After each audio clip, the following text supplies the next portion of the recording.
La vie de Frédéric Limoges, un fonctionnaire de 39 ans, est comblée par la présence d'une femme aimante, d'un enfant formidable et d'une maison chaleureuse.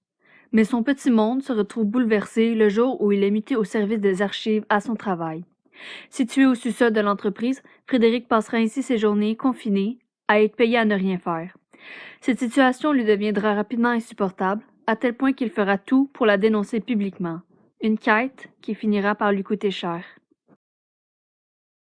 Car en réalité, Naufrage raconte la perte tragique de Nestor, l'enfant de Frédéric et de sa femme Mariette. Un drame que personne, pas même le lecteur, n'aurait pu anticiper et pour cause.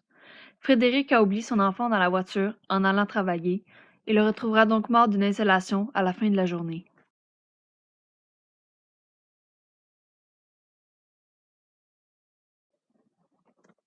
Tout d'abord, pour l'expérience éthique. La mort de Nestor est bien évidemment un accident, mais un accident qui aurait pu être facilement évité. Dans le roman, Frédéric fait face aux différentes réactions de la part de son entourage. La colère et l'amertume de sa femme, les accusations de meurtre par des internautes, la compassion de ses collègues de travail, l'aversion de ses beaux-parents. Ces attitudes, de la part des personnages, posent un dilemme moral au lecteur.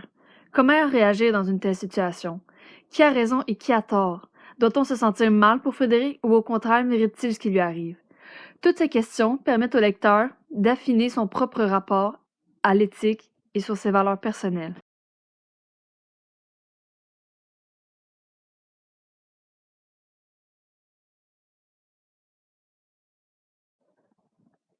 Tout le génie de ce petit livre se situe dans sa façon de tromper le lecteur.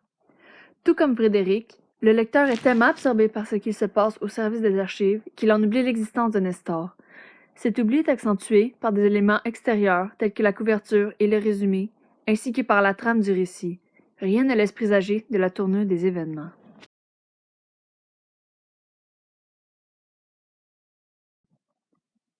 Pour finir, l'auteur de ce roman, Biz, est avant tout connu pour être un membre des Locaux Locasts, un groupe de rap québécois réputé pour la qualité de ses textes.